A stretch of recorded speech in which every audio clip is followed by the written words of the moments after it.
Bueno, en este video vamos a presentar, digamos, un multivibrador astable hecho con, digamos, con transistores.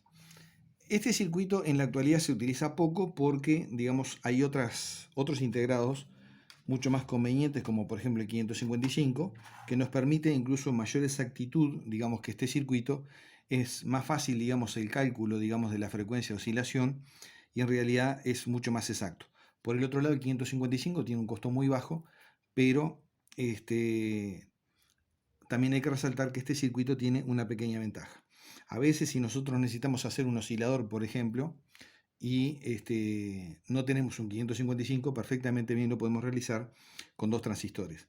Y a veces en un taller es más fácil, digamos, que haya un par de transistores iguales, tipo BC548 o cualquier otro tipo, que un 555. A veces solamente quienes se dedican un poco a hacer proyectos tienen 555 a mano. A veces las personas que se dedican un poco a la reparación no lo tienen y en algún caso pueden llegar a necesitar un circuito de este tipo. Vamos a analizar un poco cómo está hecho y cómo funciona, digamos, este circuito, que es más que interesante, de todas maneras.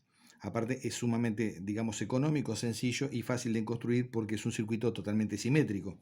Eso se ve acá, que la mitad de este lado es igual a la mitad de este otro lado. Eso también puede variar. Si nosotros variamos el valor de capacidad de C1 en relación a C2 o viceversa, y las resistencias de base, que acá yo puse 18K, también se pueden obtener ondas rectangulares positivas, digamos, o negativas. O sea, en una palabra, con la parte alta más baja, con la parte alta de la onda, quise decir, más ancha o más angosta que la parte baja. En este caso yo armé un circuito como para hacer una onda cuadrada directamente, por lo tanto C1 y C2 son iguales y las resistencias de base también son iguales y también las resistencias de colector.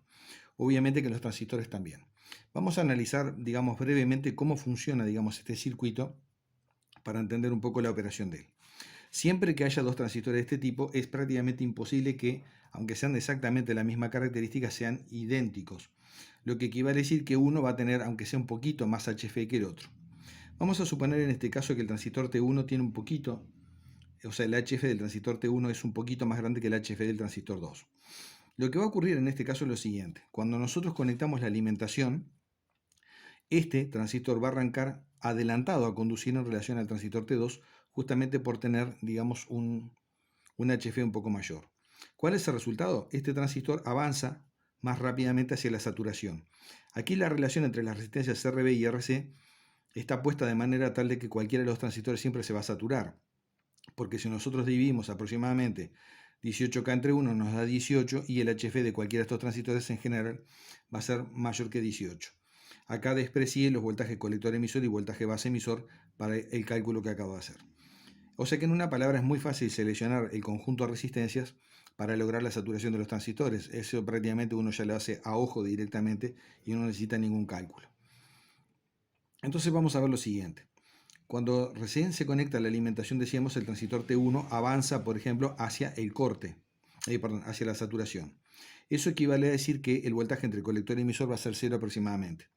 De acá, en lo que resta del análisis, vamos a suponer lo siguiente, que el voltaje base emisor de cada transistor, esto es igual a 0,7 volt, y el voltaje entre colector y emisor, esto es igual a 0. En realidad siempre va a ser aproximadamente 0,1 volt, pero para simplificar el análisis lo vamos a fijar en 0.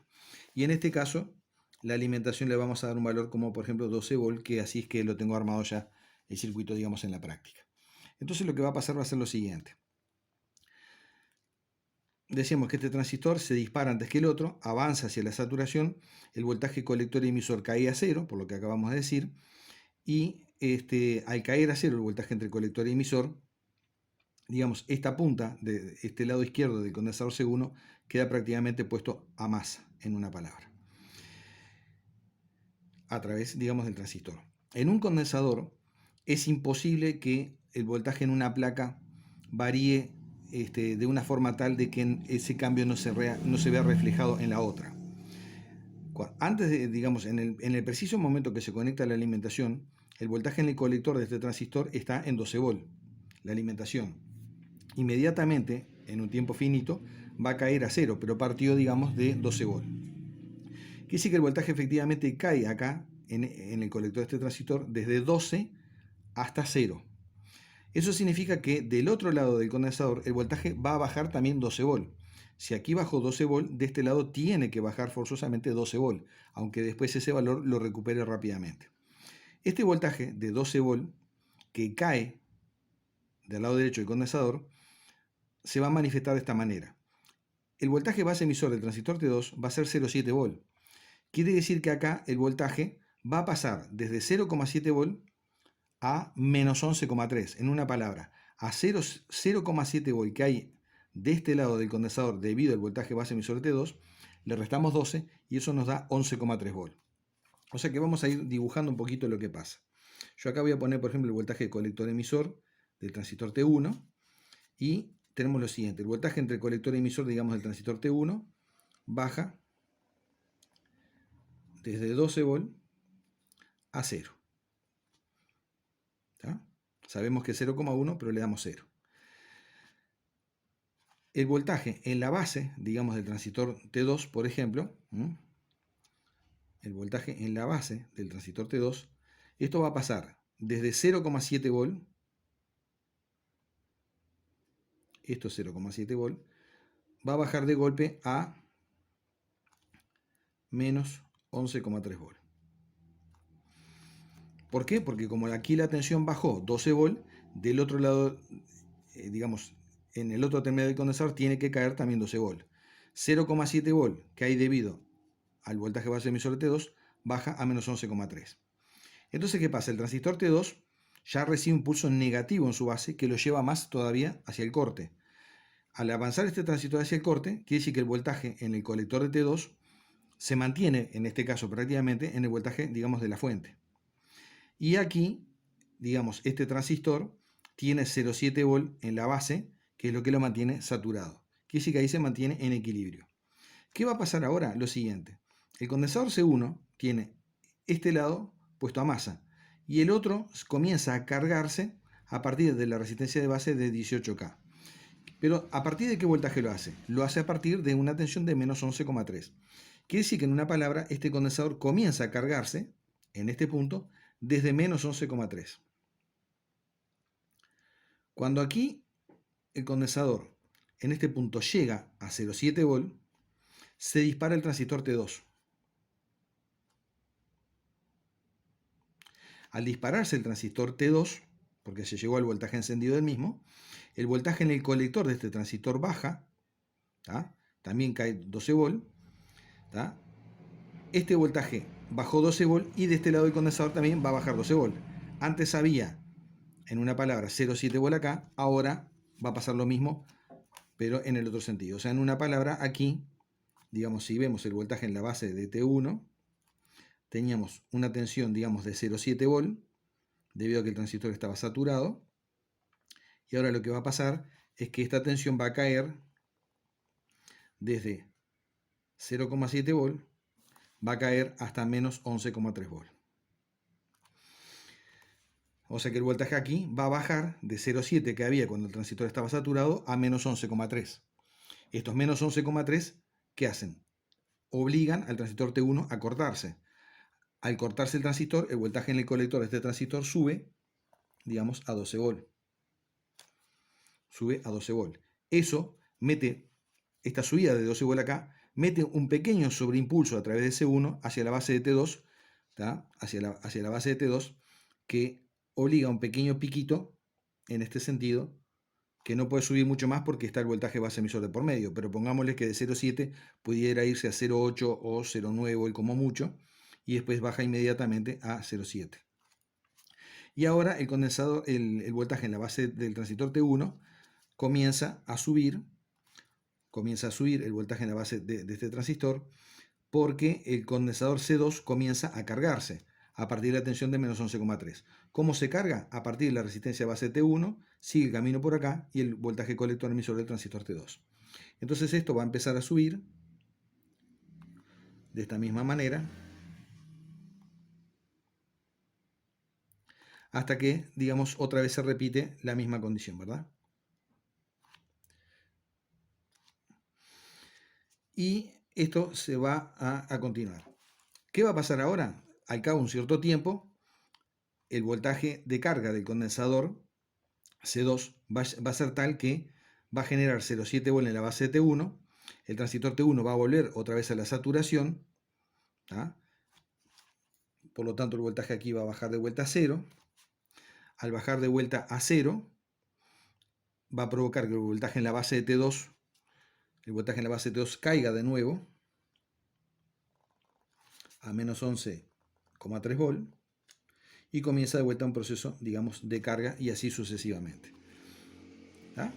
Entonces, este es el proceso que se da continuamente, digamos, en el transistor.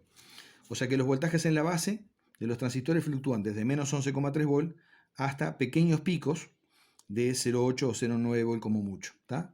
Manteniéndose en 0,7 volt. Entonces, esta, digamos, es la operación, digamos, que tiene este circuito y haciendo un cálculo se puede estimar, digamos, la frecuencia de funcionamiento de este circuito de esta manera. Si nosotros podemos usar una fórmula simplificada, o sea que si en una palabra el voltaje VCC es mucho mayor que el voltaje base emisor de cada transistor, y por supuesto el voltaje VCC es mucho mayor que el voltaje entre el colector y emisor de saturación, se puede usar una fórmula general que sería así: la frecuencia de salida F sub 0 sería igual a 1 sobre 2 por el logaritmo neperiano en base 2, el logaritmo neperiano, perdón, del número 2 por R por C. ¿Tá? O sea, esto, el logaritmo neperiano de 2 es aproximadamente 0,69. Que sí que la fórmula sería F sub 0 sería igual a 1 sobre 2 por 0,69 por R por C. En este caso, R viene siendo, para este caso, la resistencia R viene siendo igual a RB. RB. O sea, en este caso, por ejemplo, hay que tomar 18K. Los condensadores acá son de 0,1, por ejemplo. ¿Tá? Entonces, se toma la resistencia de base como la resistencia R para el caso de esta fórmula. Si el voltaje de alimentación fuera mucho más bajo que esto, bueno, ya hay que utilizar una fórmula un poco más complicada, ¿tá? Que toma en cuenta justamente los voltajes base emisor, colector emisor, etcétera, etcétera, y por lo tanto se complica un poquito. Pero no vamos a entrar mucho con ese detalle. Lo que vamos a hacer ahora, lo vamos a ver un poquito en la práctica, esto, que yo ya lo tengo armado aquí, y vamos a ver directamente cómo opera este circuito, que es algo bien interesante. Aquí yo ya lo tengo armado, voy a desconectar los cables del osciloscopio que los tengo conectados, y acá vemos lo siguiente.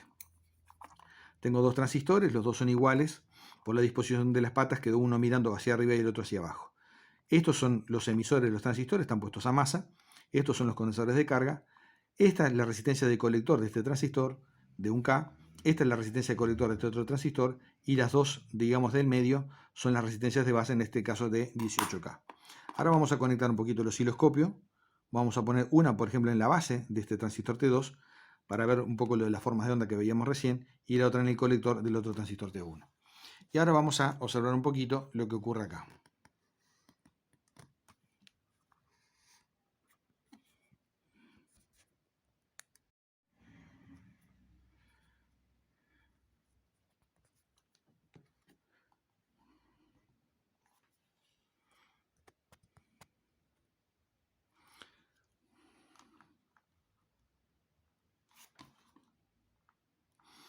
Bueno, sin querer se me cortó un poco la grabación.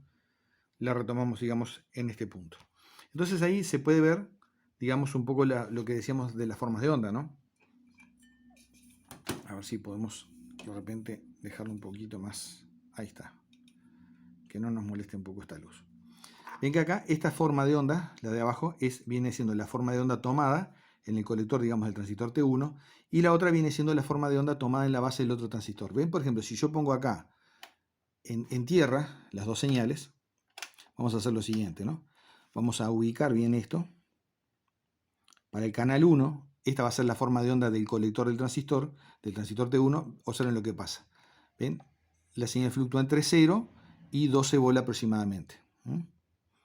Acá, si nosotros vemos las divisiones, digamos, en la pantalla del osciloscopio, vamos a ver lo siguiente. Estamos en la escala de 5 volt por división. Entonces tendríamos 1, 2 y media. O sea, tenemos 2 y 2 rayitas. O sea, tenemos, en realidad, medido con el tester son 12,3 volt. Acá tenemos dos rayas grandes de 1 centímetro y después dos pequeñas divisiones de las otras. Por lo tanto, en total tenemos una tensión, digamos, de 12 volt. En la base del otro transistor vamos a hacer lo siguiente. Vamos a ubicar, por ejemplo, esta línea de corriente continua bien sobre esta raya. Entonces vamos a ver lo que pasa. Al habilitarle la tensión, ven que la tensión sube por momentos a 0,7 volt, se desplaza un poquito por encima, digamos, se desplaza un poquito por encima, digamos, de este transistor, y después arranca siempre la carga del condensador desde menos 11,3 volt. Creo que ahí se ve un poco mejor lo que intentábamos mostrar recién.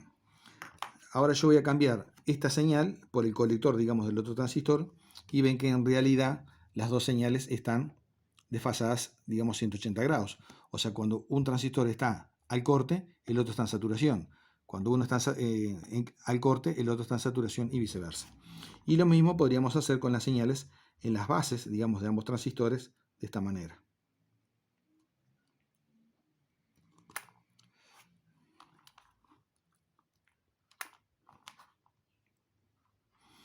Ven acá, por ejemplo, vamos a poner en tierra las dos señales y voy a subir un poquito la de abajo. Entonces ahora ponemos continua y ven, se puede ver que primero que están desfasadas, o sea, acá tenemos, ven, cuando un transistor está saturado hay 0,7 volt en la base y el otro viene cargando desde menos 11,3 volt hasta 0,7. Cuando este está saturado, o sea que el voltaje base emisor es 0,7 volt, el otro arranca la carga del condensador desde menos 11,3 hasta 0,7. Y acá se ven los pequeños piquitos, digamos, de sobreimpulso que se dan en el voltaje base emisor, que decíamos que podían llevar el voltaje base emisor desde aproximadamente 0,8, 0,9 volt, pero no mucho más de eso. ¿Tá?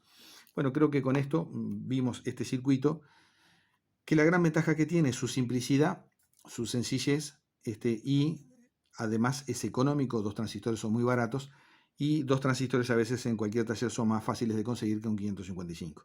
Por mucho que el 555 es muy popular, pero a nivel del taller esto es perfectamente realizable con, digamos, con estos transistores. Bueno, será hasta el próximo video.